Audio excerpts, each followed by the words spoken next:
called Breakfast Lecture Series. And we are in a whole bunch of different cities around the world. And we have a few special guests in the audience, actually. We've got Ling. Where is Ling? Ling is here, yes. Ling is visiting from, moved to London from CreativeMornings Helsinki. And we have Emre, who is the host of CreativeMornings Istanbul, visiting London. But CreativeMornings is in 235 cities across 68 different countries. And just this morning, Singapore finished their event, and Bodrum and Izmir in Turkey are having their events today. As we speak, Valencia is having theirs, and in a few hours it's going to be Houston and Oslo. So these are all the different cities having their events. And this month, we're exploring the theme of rhythm. And when we're thinking about rhythm, it was an opportunity for me to invite someone that I've been super excited to invite for a long time, but we were waiting for the right thing to get around. Olivia Melkonian is someone that I met a few years ago during work. And we quickly hit it off, and I realized that she's someone who is obsessed with sound. She does these archival workshops and kind of working with sound archives in ways that I did not know about, did not understand. And I'm not going to ruin anything because we've got something very special lined up. So without further ado, please welcome Olivia to the stage.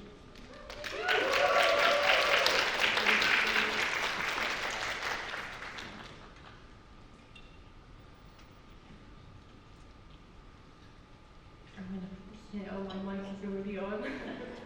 Hi everyone, thank you so much Al, and thank you everyone for having me and everybody that puts time and love into Creative Mornings. I'm really excited to be here. It's my first time attending as well, and just from the get-go, it's just like a really lovely environment, so thank you so much for having me here. I'm going to start today by asking you all to reflect on a sound that you have been listening to a bit more presently recently. And it can be something mundane and boring that you hear every day, but maybe you've been actively listening to it a little bit differently. Maybe it's been a bit louder, maybe your neighbours are doing some construction and you've got some drilling going on. But I just want you to think about kind of your sonic consumption and how much you really think about what you're listening to. An example I have is, at the moment our fire alarm is really sensitive, and I mean we don't even have to cook and it will just go off. You can boil the kettle and it's going off. So at the moment that is quite a prevalent sound to me, and I hate it so much. So I just want you to take some time and think about something that is coming to you through your ears, some information that you're kind of gathering sonically rather than visually or through text or through a means that you normally consume.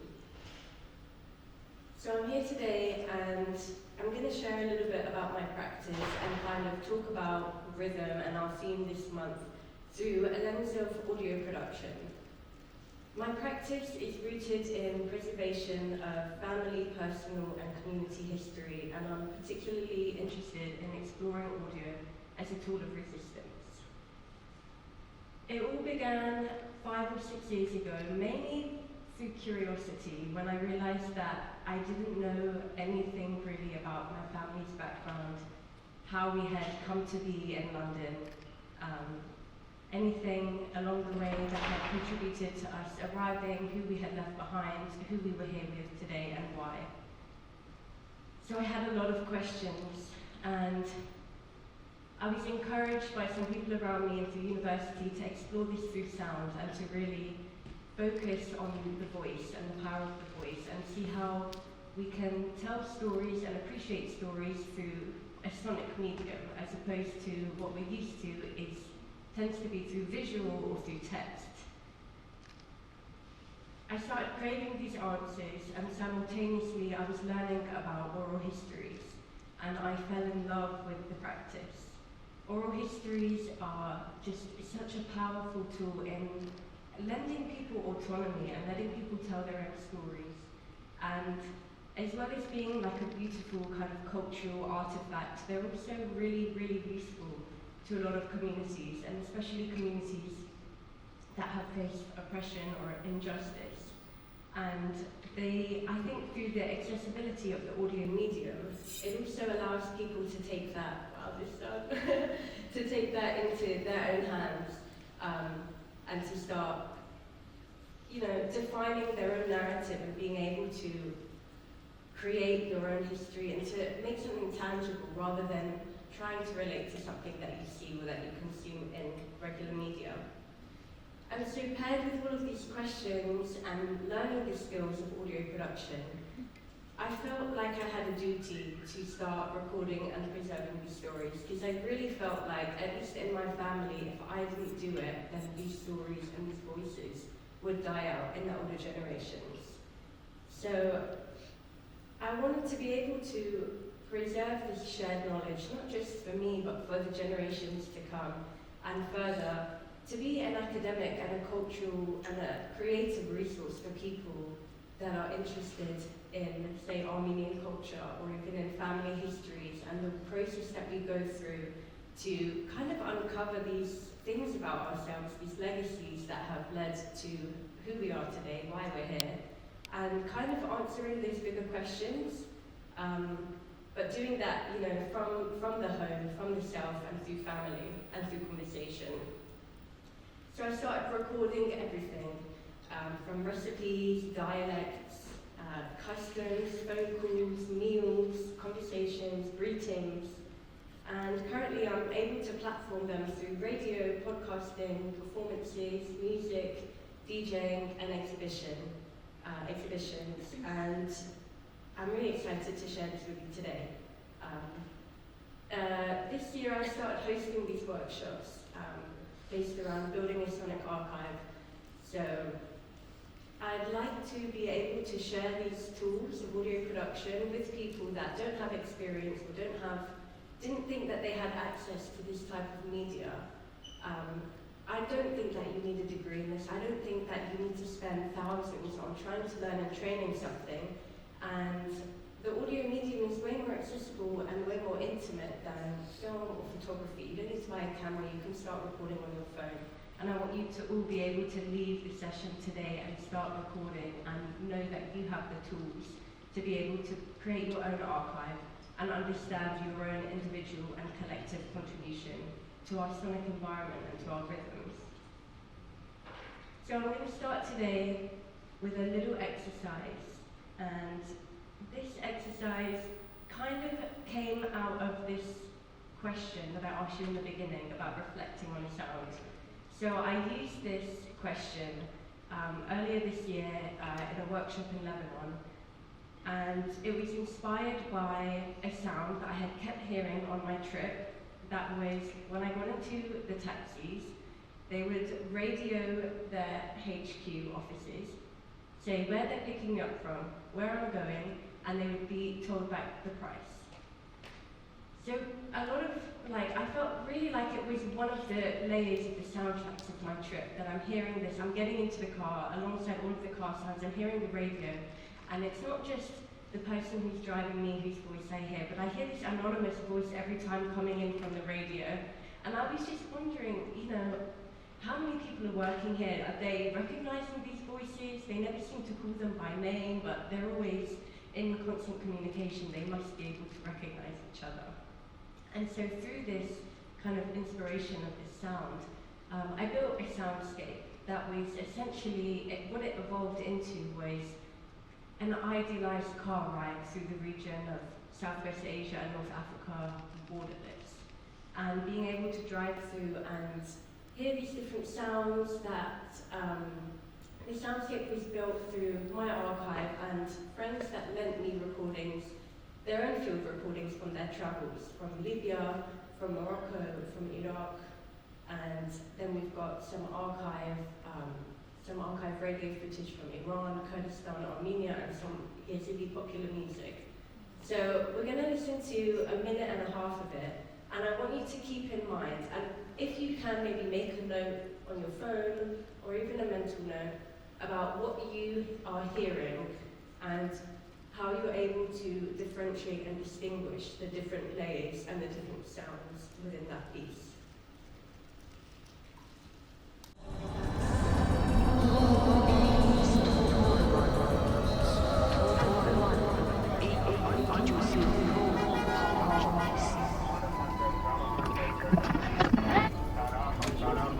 صداهای رنگارنگ، برنامه شماره 264 بی.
مركزية للخطير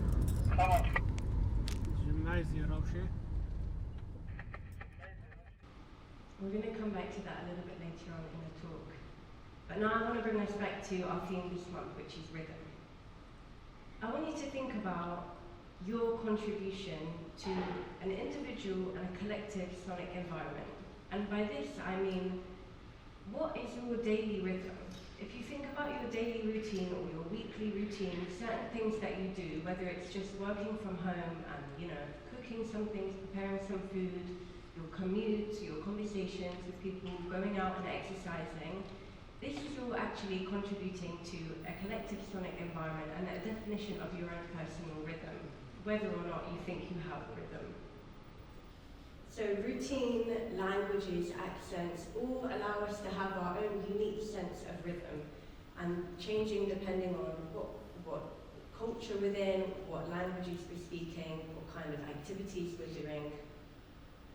And one of the definitions of rhythm is a regular occurring sequence of events. So we can see this really in our daily routine. If we remove the visual demarcations of the self and of identity, and if we took away the ability to see people, and we relied only on sound, what do you think we could learn? How do you think we would approach people differently and understand each other differently? How can we learn from, say, if you heard somebody, an alarm goes off in the morning, you hear some rustling of the sheets, they're getting out of bed, they're walking to the kitchen, that's probably going to be a standard beginning or start of your day rhythm for most people. When we get to the kitchen, I feel like that's where things change. We've got different styles of doing things, depending on our preferences, what we like to have in the morning, where we come from, what kind of teas, coffees, drinks we're making. If you hear somebody filling up the kettle, taking a mug, a ceramic mug out of the kitchen cupboard, putting a tea bag, pouring some water, a bit of milk at the end, you could maybe assume they're making an English cup of tea and they have some connection here, or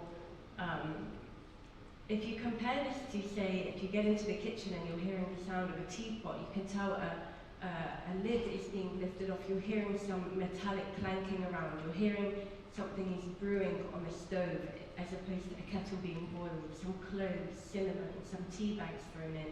You can start to kind of take on different assumptions and understandings and learn a bit more about, say, this is how you make Armenian tea, and this is a morning routine for some people that maybe you wouldn't be able to, you couldn't make these assumptions just through visual demarcations, but how can we look at them differently through sound, and what can we learn if we just think in the sonic medium?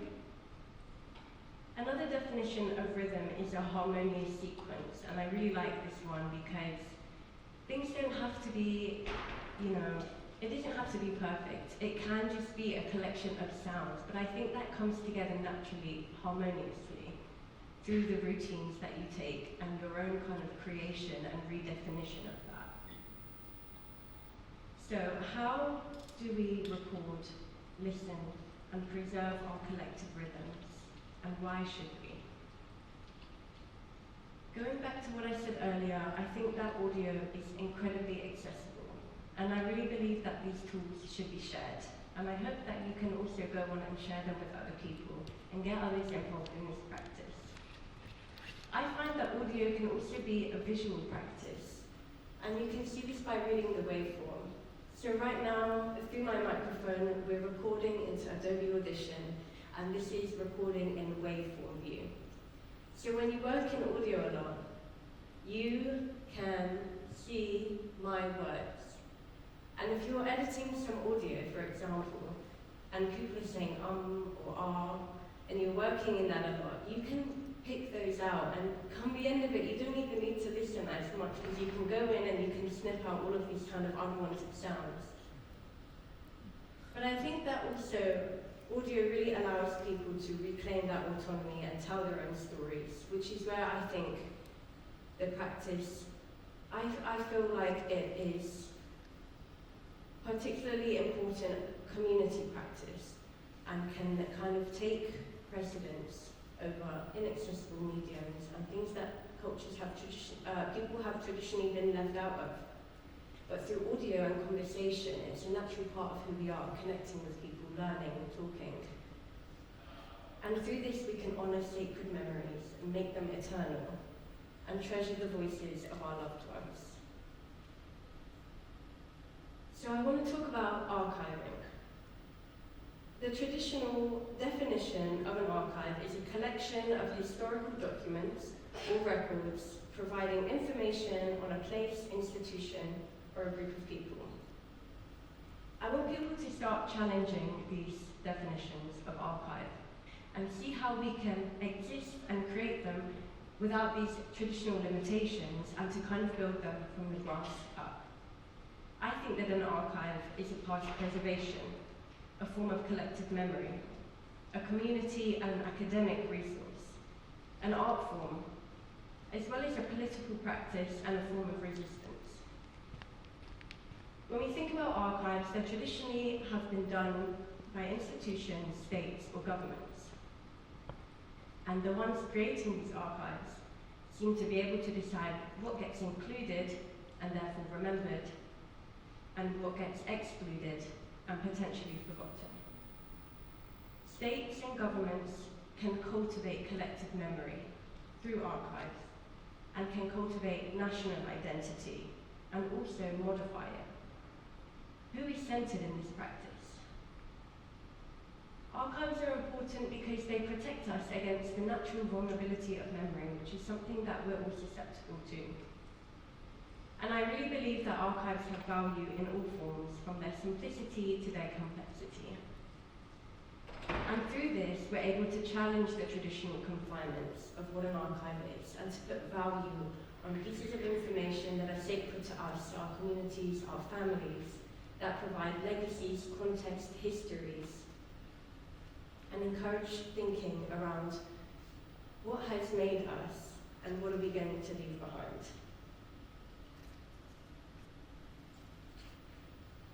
I like to encourage the practice of archiving, particularly sonic archiving, as a grassroots practice, building history from the people up, as opposed to the traditional top-down approach. Audio enables us to focus on a fundamental pillar of communication, how we connect, learn, and share through conversation and listening. And it also invites imagination and visualization with the mind's eye, similar to reading. One of the elements of this practice that I'm really interested in is audio as resistance for communities that have faced injustice and oppression, and who continue to. And these systems of oppression overlap. For example, the Armenians continually suffer from cultural erasure and destruction as a result of a genocide over 100 years ago. Communities under violent occupation and apartheid, like the Palestinians for the last 75 plus years, and the ethnic cleansing and criminalization of identity in occupied Kurdistan. Memory and archiving is a form of non-violent resistance. It provides truth over fact. Pratika Chaudhry says that archives offer counter-memories, and I really love this term. Counter-memories challenge the history as true knowledge. Where is this knowledge coming from? Who is shaping it? Who is writing these textbooks and shaping this national knowledge and identity? And how can we challenge that through our memories? Archives also prevent memoricide. Memoricide involves the destruction of archives, memories, buildings, and traces of a population alongside reconstruction of a false collective memory. Adnan Chalik says that history continues to prove that the survival and the transmission of counter-memories have an astonishing capacity for resilience. Recordings and archives are testimonies of resilience and survival. Having records and conversations that include things like original names of places, cities, towns, and villages that have been changed during ethnic cleansing and demographic shifting. Records of dialects and the different languages that pepper specific dialects, proving a region where people come from, the mix of cultures within the space. Historical events, life histories. We can reclaim autonomy for those holding the knowledge, which is usually our elders, and we can inform future generations against denialism, national memory reconstruction, censorship, and propaganda. So how can we do this? You can start on your phone. We all have a voice memo app, or we can even start on WhatsApp voice note or Instagram voice note. Sometimes you can even record a video and extract the sound from that.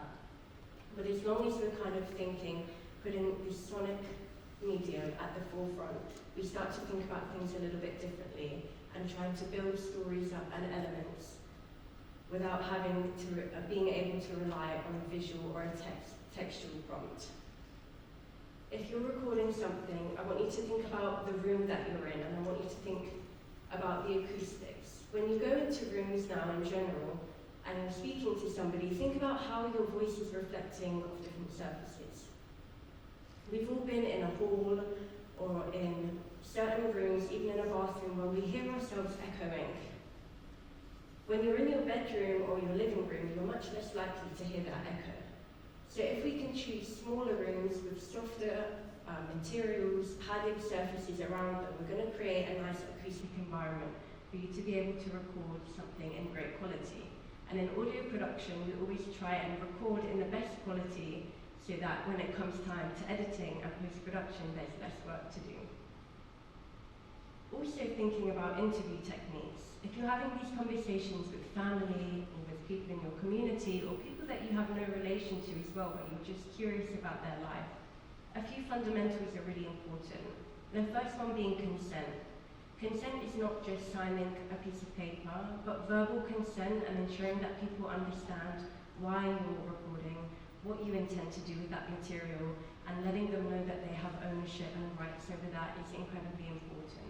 And ethics is really at the forefront of this practice because we're relying so much on other people to open up and to share with us, as well as what we're sharing from ourselves and from our own personal histories. Intention, care, and respect should really be centered. And when we think about interviewing, there's a few techniques you can use, asking open-ended questions, giving people time after they've answered their question, and you will get some gold, and allowing people just to open up and warm up to your space before you continue asking them questions.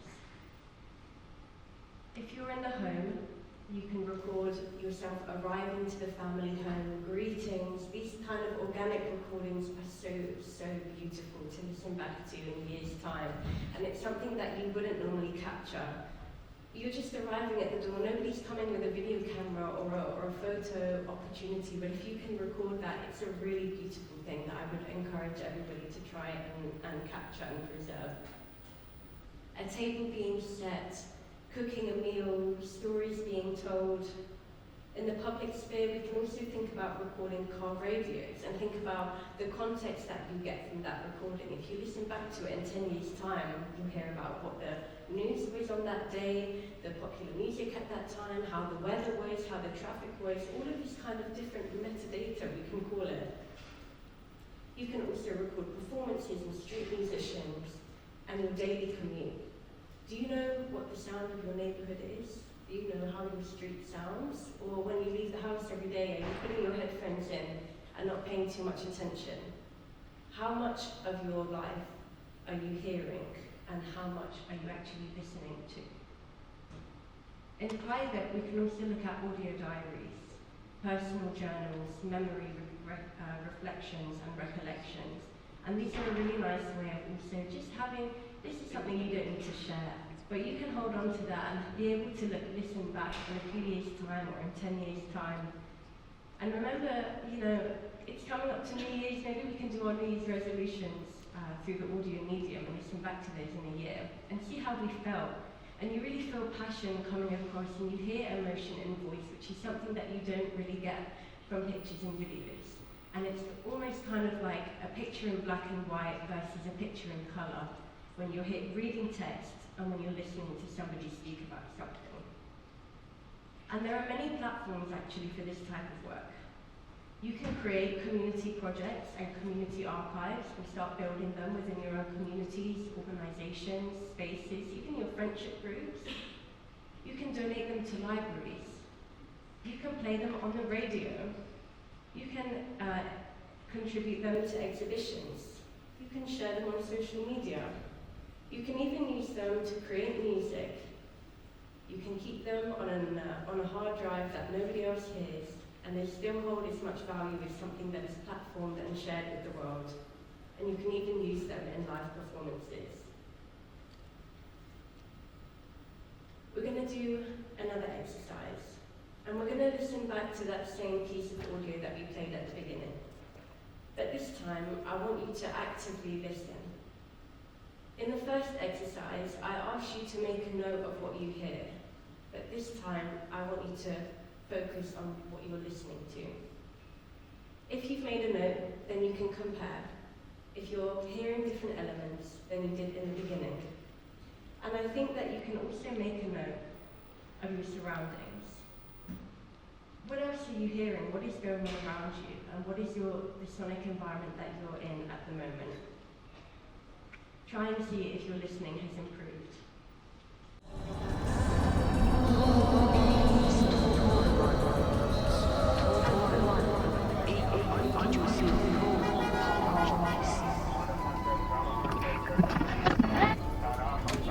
گل‌های رنگارنگ برنامه شماره 264 ب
مركزية الخطيب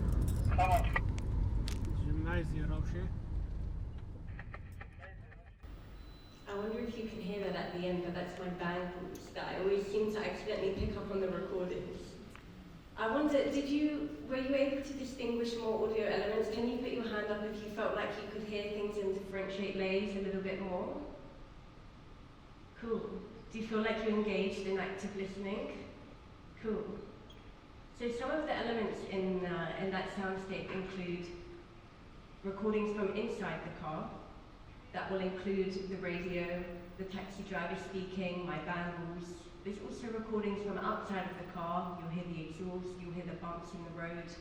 There's also a street seller, there's also a radio jingle, there's a radio archive, there's a radio host. There's also 2 songs in there. I think those are most of the elements. But I'd be curious to see if you've written things down, what you were able to listen to more. Did anybody find that they also wrote down things that they heard in their surroundings, things that were not in the soundscape, but maybe they heard some footsteps or a chair being moved around? Yeah? Can you raise your hand if you also listen to these things? Cool. Over time we develop and we attune our ears to listening to things, and it can sometimes be a good thing, sometimes a bad thing. I feel like I often lead with my ears a lot more than others do, and kind of makes me think about how we use our sense of hearing, you know? Are we using it just for enjoyment, say listening to music or speaking on the phone? Or are we using it for caution, you know? When we're crossing the road, we're listening to things. If we're home alone, are our ears more alert to things? I want to leave you with a thought, and that is, what legacy do you leave behind? And how can you approach that question through the sonic medium? There's a quote that I've coined, and I think that my practice really works through, and that is, to remember is a tool of resistance, and to record is an act of revolution. Thank you so much.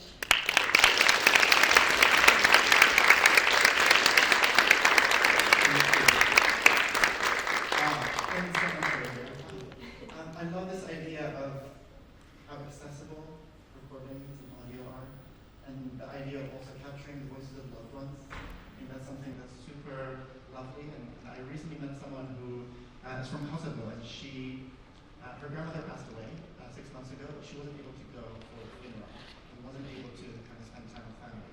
And then she went back home and visited family after 6 months, and found a lot of cooked goods in the deep freezer that her grandmother has made, and was able to share the food that she, knows from her grandmother. And she was talking about finding audio recordings on her phone of phone calls from her grandmother. Those kind of loved things that you kind of cherish, I think they're super, super incredible. And I'm biased because I also work in the audio sphere, so I know how to recognize an when I see it in the sound wave. But I'm curious in terms of what excites you now about audio? What do you want to do with it next? What do you want to experiment with? I think what I'm getting more into is sound design. And I've been working on some films and some podcast projects and sound designing, exploring these things, but I'm also interested in how we can maybe take memories and reconstruct them through sound. So that can either be through Foley or sound effects that we record ourselves, or it could be things that we find online and through kind of online accessible places like Freesound, websites where people have recorded so many different things and you can kind of record them. And I just imagine how we can take photographs to the next level. If you're looking at it, or if you're looking at it online and you can create a digital scrapbook, if you've kind of got sounds of what was going on in that environment, I think that is really exciting me at the moment, because something you have to accept, I think, when you work in archiving, especially sonic archiving, is how much you lose. And I think that really pushes people to start actively doing it and to do it more. So when I first got into the practice, I was recording everything because I thought I had started 18 years too late. So I think that, being able to shape that and to reconstruct these memories through sound, and then add them with, some visual elements and some text, just creates more of this 3D image and keeping these things alive. We're going to open up the floor to see if anyone has any questions for Olivia. Questions from the audience? Yes. I've never encountered resistance to audio recording.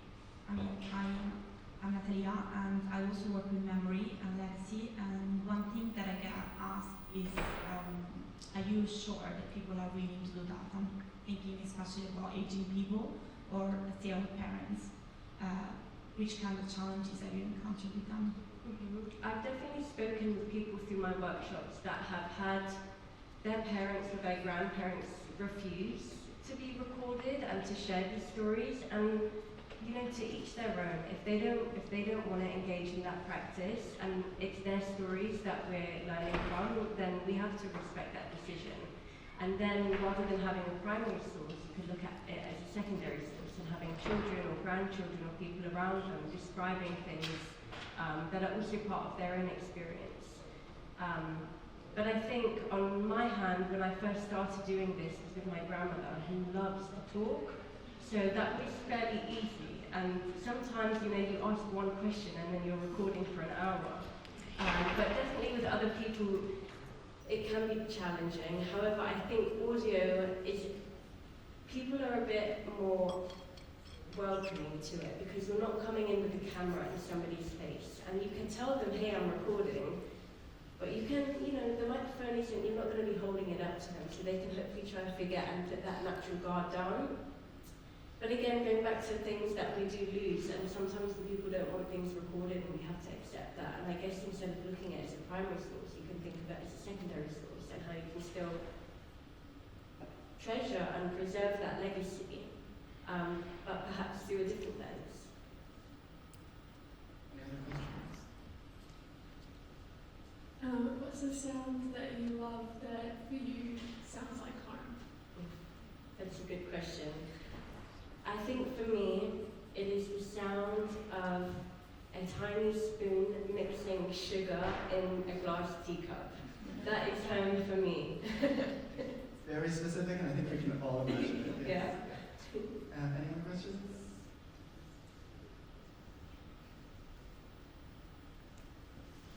I'd like to ask you what a good question is to you to get the ball rolling in conversations.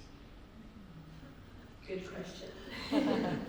I think when you're doing these interviews, I think it's good to be able to record from the beginning. So to even ask people general things like, how's your day been? What have you eaten today? Things like that, to let their guard down. And then I think it depends where you want to go. You can choose things by place or by decade or era, or you can bring up a memory. So I think being able to shape your question into an open-answered question and making notes of things where you have follow-up questions and you don't want to lose those threads and those inspirations that come up.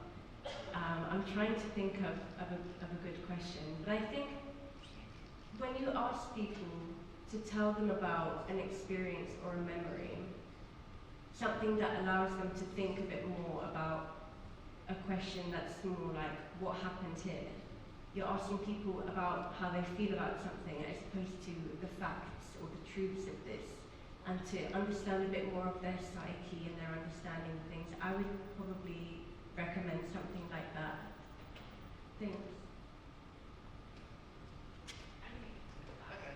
I actually have two questions, but the first is, what is your practice around personal recording? Do you have a favorite practice, like a gratitude one or a diary you mentioned? Is there anything like that that's really treasured or favored by you? I don't do audio journals or recording things like this, though I wish I did, because I felt when I was a bit younger and I was in university, I was having quite formative thoughts, and that was as I was learning about sound, and I really wish that I had recorded these realizations that you feel when you're younger are so much grander than they probably actually are. But they, you know, when you feel like you have epiphanies, and then now I can't even think about what they were, so they probably weren't that big of a deal. But I think I have less of a personal practice and more of an interest in my history, my family's history. So I always like to record the conversations with the home. So I'm always, as soon as I get to the family home, I'm recording my way up the stairs. And for a long time, I kind of kept myself out of those recordings, and I wouldn't really make my voice known because I didn't want to ruin the recording. I didn't want to say, oh yeah, or ask a question, or because I would be working in different languages, I wouldn't want to ask a question wrong in our language, or then ask it in English and feel like I don't know the language.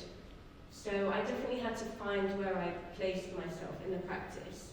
But I think now, naturally, through conversation is where I kind of show up in that practice. Rather than doing something personal for myself, an audio diary or something, I think just having my voice in conversation with other people, people that I love and people that I'm interested in learning about them, is my place in this. My second question, Yeah. totally different. Just around the world of AI in sound and then archival, like actual authentic sounds, do you have any thoughts around the future of that or what that means or looks like for us?